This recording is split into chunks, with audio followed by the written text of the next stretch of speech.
An balimaw aw bisimila Malek Studio kibaru kɛnɛ kan. Bi kibaruya m'an bolo ka da kulu kan. O de ka fɔ tɛnɛ don octobre kalo tile 7 kɔnɔna la. Binganikɛla dɔw taara bi Menaka préfet ka so kan. Kunnafoni minnu sera ma, o y'a yira ka fɔ tɛnɛ tɛmɛnen Menaka binganikɛla 10 ɲɔgɔnna ni marifa kun b'olu bolo k'olu de taara bi ye préfet kɔni ka so kan.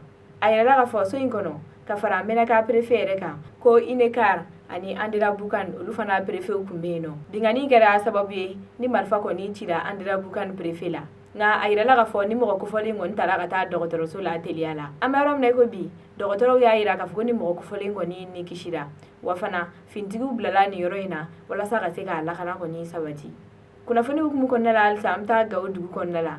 Tɛnɛ tɛmɛnen a yirala ka fɔ an ka fintigiw kɔni ye dankarikɛ binganikɛla dɔw la. Kibaruya minnu sera ma o y'a yira ka fɔ octobre kalo tile 7 n'o bɛnna tɛnɛ don ma. Binganikɛla dɔw ni maramafɛn kun b'olu bolo n'o ye marifa ye. A yirala ka fɔ olu de kɔni taara laɲini k'a fɔ k'u bɛ bi an ka fintigi dɔw kan Gawo. Bingani kɛra 5 heures du matin wagati ko wa k'a kɛra Gawo bɔda de la an sɔngo yɔrɔ fanfɛla la. Bingani kɛra sababu ye ka na ni muguci ye fan fila in bɛɛ fɛ. Binganikɛla ninnu kɔni bolila. Kunnafoni minnu b'an bolo kɔrɔ nin wagati in na o y'a yira k'a fɔ mɔgɔ kɔni ma bana nin wale in na. Kunnafoni wɛrɛ mana b'o kɔfɛ an b'o lase aw ma wagati nataw la.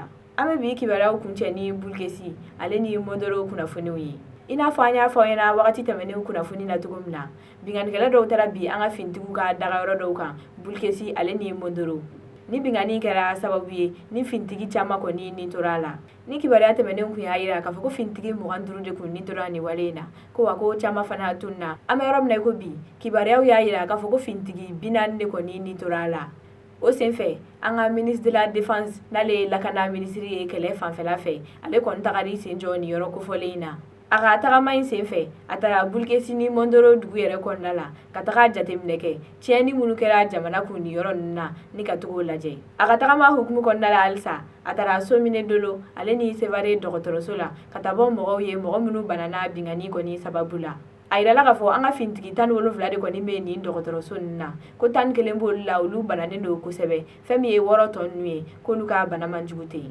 O kama an ka jamana ministre de la défense ale kɔni ye tasi bila kɛ ka taa maaw ye maa minnu nin tora nin wale in na ani ka dugawu kɛ banabagatɔw ye ko Ala k'a nɔgɔya k'u ye. Halisa Bulkesi ni Modoro bingani hukumu kɔnɔna la an b'a yirala k'a fɔ GISM n'o ye kɛlɛbolo ye ni Yada Gali ye mun kɔni ɲɛmaa ye olu ye sɛbɛn bila ni k'a yira k'a fɔ ko nin bingani wale in tɛ mɔgɔ si nɔ ye n'olu tɛ. Sɛbɛn in kɔnɔna la u y'a yira k'a fɔ k'olu de y'u ka mɔgɔw bila ka taga nin wale in kɛ.